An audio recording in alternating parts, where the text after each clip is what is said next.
You know what's funny about horror movies? Everyone always says, I would have survived that, or I would have just done this instead. Well, I've spent years of my life analyzing horror movies, and I found 10 monsters that you absolutely would not survive, no matter how.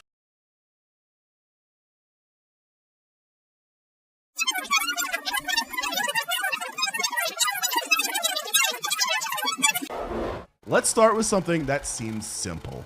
The pale lady from Scary Stories to Tell in the Dark, kind of a baddie. You're probably thinking, oh great, another slow walking ghost lady, just run the other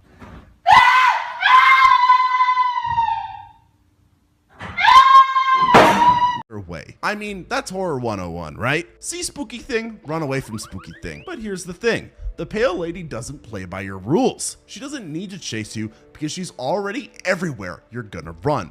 Think about it. She literally controls the space around you. Watch out, watch out, watch out! Every hallway leads back to her. Every door opens to her. Every turn brings you face to face with that cute smile.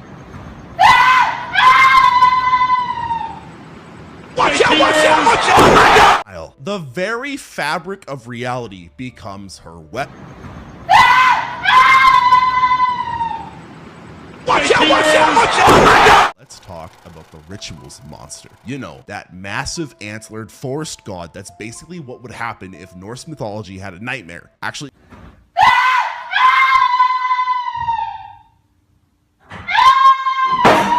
scratch that. Since writing that in my script, I looked up Norse mythology. It's all a nightmare anyways. This is pretty par for the course. Before you say, just stay out of the woods, good luck with that when the thing can literally get inside your head and make you walk right into the forest. Think about every survival skill you've learned from watching horror movies. Running, this thing owns the entire forest. Every tree,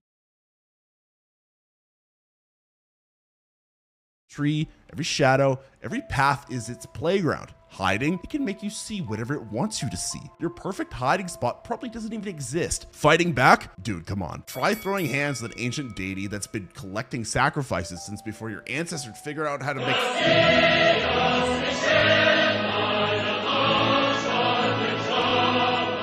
fire. But what if I just, no, stop right there. This isn't your typical woodland critter that you could just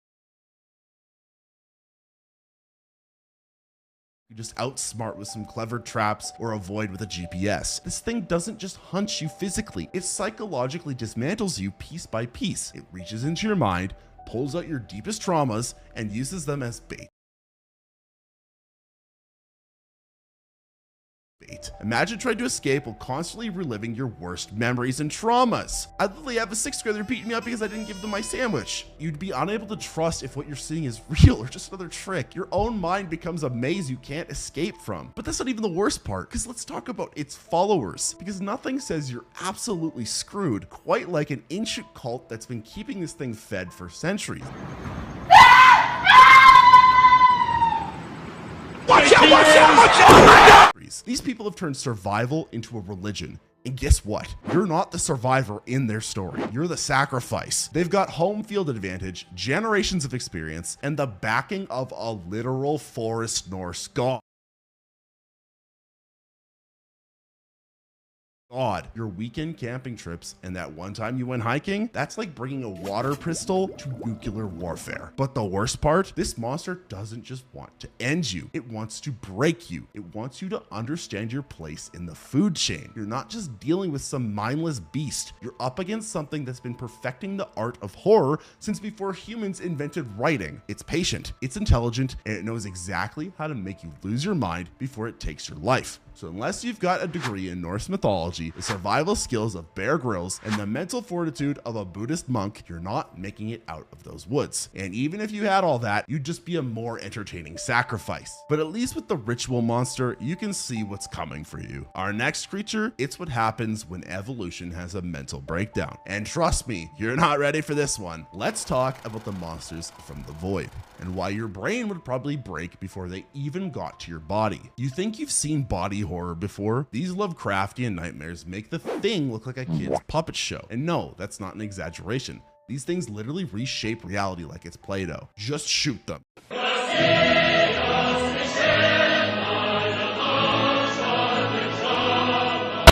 I hear you typing in your comments. With what? Your human weapons against creatures that literally don't operate under the laws of physics. These things aren't just from another dimension. They're walking middle fingers to reality itself. Your Everyone knows honey badgers don't give a bullets might as well be spitballs against beings that can turn your intestines into tentacles and your skin into a doorway to hell. And trust me, that's not even the worst thing they can do to you. And then let's talk about the cult that worships them, because apparently these cosmic horrors come with their own fan club of humans who've completely lost their mind. But here's the truly terrifying part. The cultists aren't crazy. They've just seen enough to understand how insignificant we really are. When you're face to face with something that makes reality its plaything,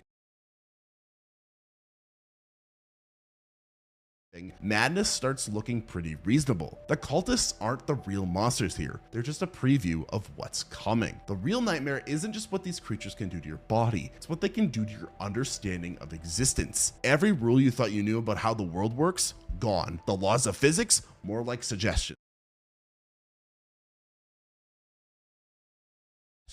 Your own body, just clay for them to reshape into their own twisted art project. And they get quite creative. Imagine Picasso on acid with the power to remake flesh. Sure, you might think you're tough. Maybe you've got military training, maybe you're a survival expert, maybe you've got a really big frying pan. But what's your contingency plan for when your own arm decides to grow eyes and start speaking in 7 different tongues? What's the survival strategy for when the wall behind you suddenly becomes alive and hungry? There's no survival guide for dealing with entities that treat our dimension like a personal playground. Everyone knows honey badgers don't give a playground. The worst part, you can't even go insane properly. These things keep you conscious enough to experience every moment of your transformation. You don't